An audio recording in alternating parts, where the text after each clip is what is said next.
Hey, what's going on, you guys? Welcome back to Massage Business Builders. So today we're going to be talking about the first aspect of hiring a new therapist, which is probably one of the most important parts of it, and that's just defining your ideal candidate. So the reason why this is so important is because there's a specific direction that you want your company to go into. There's specific services that you offer. There's a specific feel that you want your business to have. And there's also a certain demographic in terms of clientele that you want to bring in. So having that ideal candidate for a massage therapist that we're hiring is extremely important, because they're ultimately going to determine the direction and the feel of your business. And the way you created your business, I'm sure, is the vision that you have for it. So you want to continue it in that particular direction. So let's talk about some of the things to consider when hiring a massage therapist. First thing is their skills and their expertise. Why does it matter? It's because, like we said before, the specific skills of this new hire sets the direction. It impacts the direction of your business and the services that you offer. So if you want the office to have more of a spa-like feel, that's something that we need to consider when we're hiring a therapist.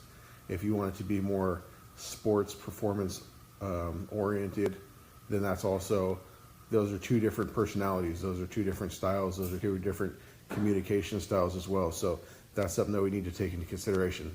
Some of the things that we want to ask: what modalities are most requested? So when you're looking at your business and you're thinking about the people that are coming into your business, you're obviously listening to what they're saying, their input, the questions that they're asking, even the people that are calling into your office from Google or from Yelp or whichever platforms your name is popping up on where people are finding you.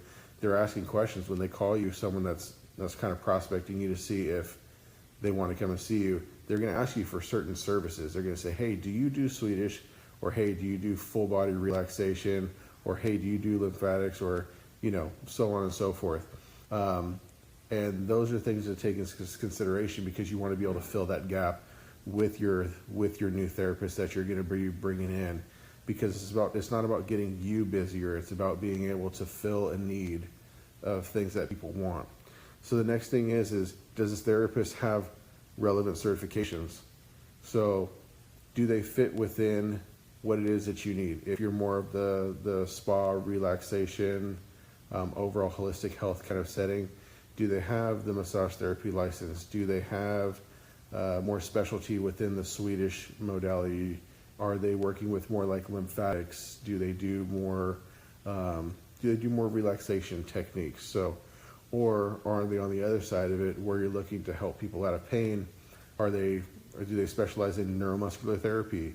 Do they do applied kinesiology or other things like that? So that's also something else to take into consideration when doing that, because as we're hiring, we want to put that at the forefront and say, hey, this is what we're looking for, so that the people that do not fit that criteria do not apply for that position. It just makes it so much easier in the hiring process, and it also doesn't waste a lot of your time, because you're not going through interview processes with people that don't qualify or are not a great candidate for who you're looking for. And the next thing is how much experience is required. How much experience do you require of them? Are you allowing them to come in pretty much fresh out of school? Are you up for the challenge of teaching them and building them and molding them up to be, who you want them to be in your office setting? Or is it something where you need them to come in and you just need them to jump in and be ready to go, a few years experience, and you don't have to really hold them by the hand? They come into your business, they already know what they're doing. They already understand how to communicate with clients, how to do the body work without even thinking about it. So they don't have to ask you questions like, if this situation comes up, or if this person's experiencing this, how do I handle that? What do you normally do? How do you normally work these muscles? They come in with the understanding of how to work the body already. So the second part of it is personality trait. You're going to be working with this person on a consistent basis.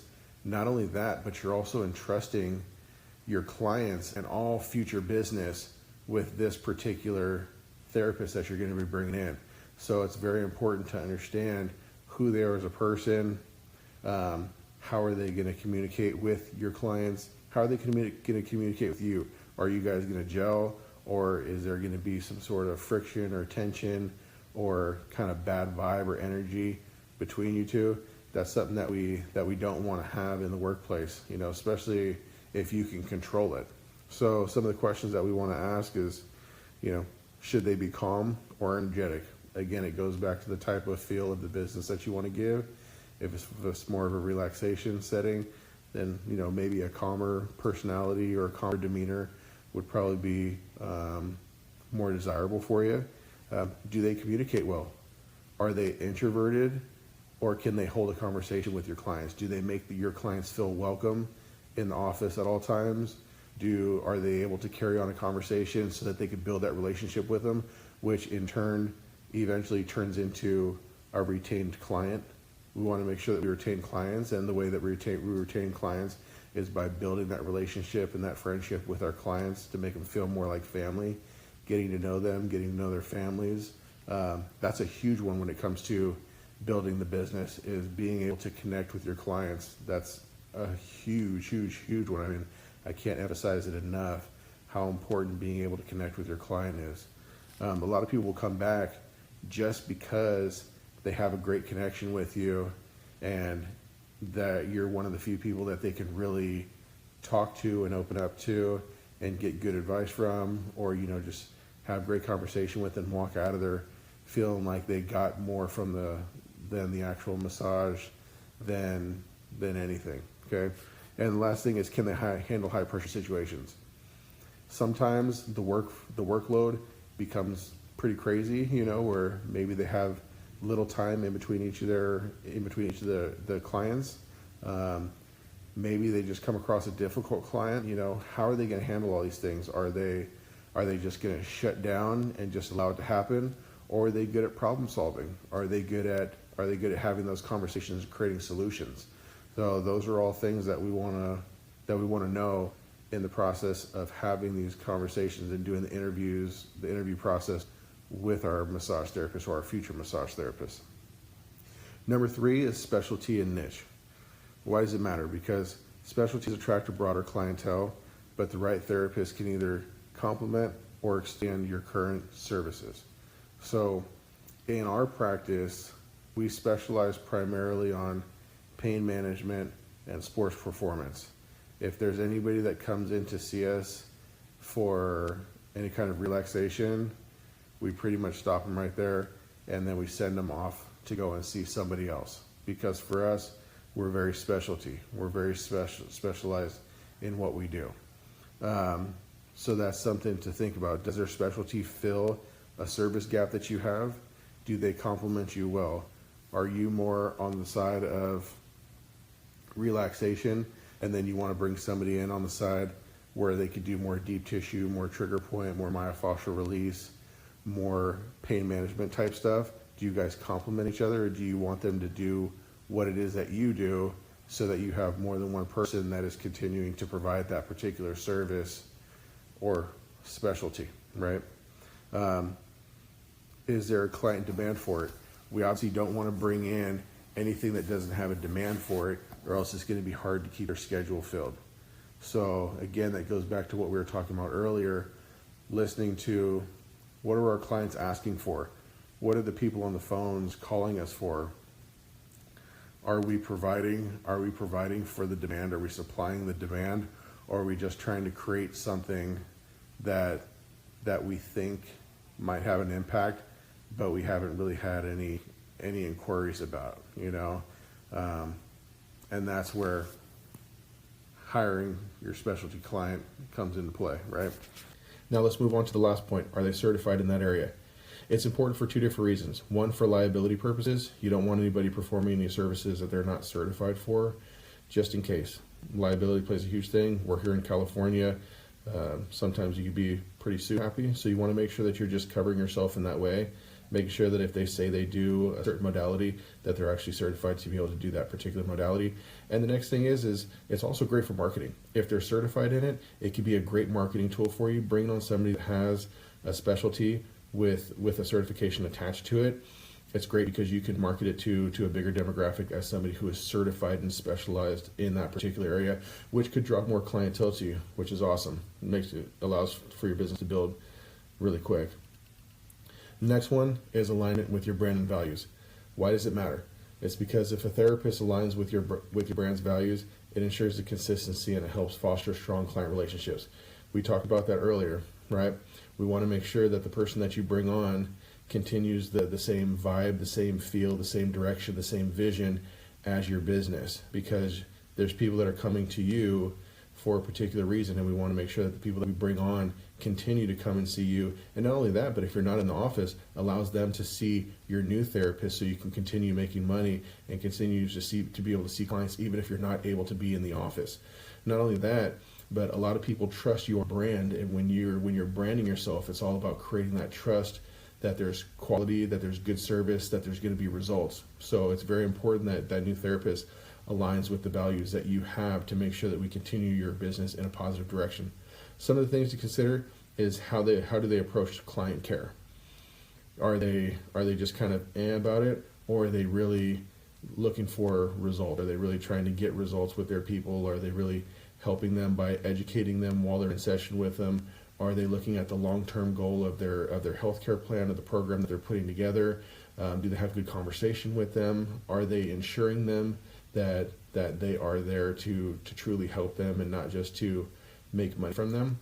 Those are all things to consider when it comes to the client care approach, and that happens within the communication process during the interview. You'll understand, do they have a caring heart? Are they really in it because they just absolutely love helping people? Those are things that we want to key in on when we're talking to them in the interview. Do they value continued learning? Are they good with just being where they're at, or do they want to strive to be the best therapist that they possibly can? Do they want to make sure that they give themselves the best opportunity to help your clients and their clients every single day when they come into the office? And do their goals align with your vision? That's the same thing.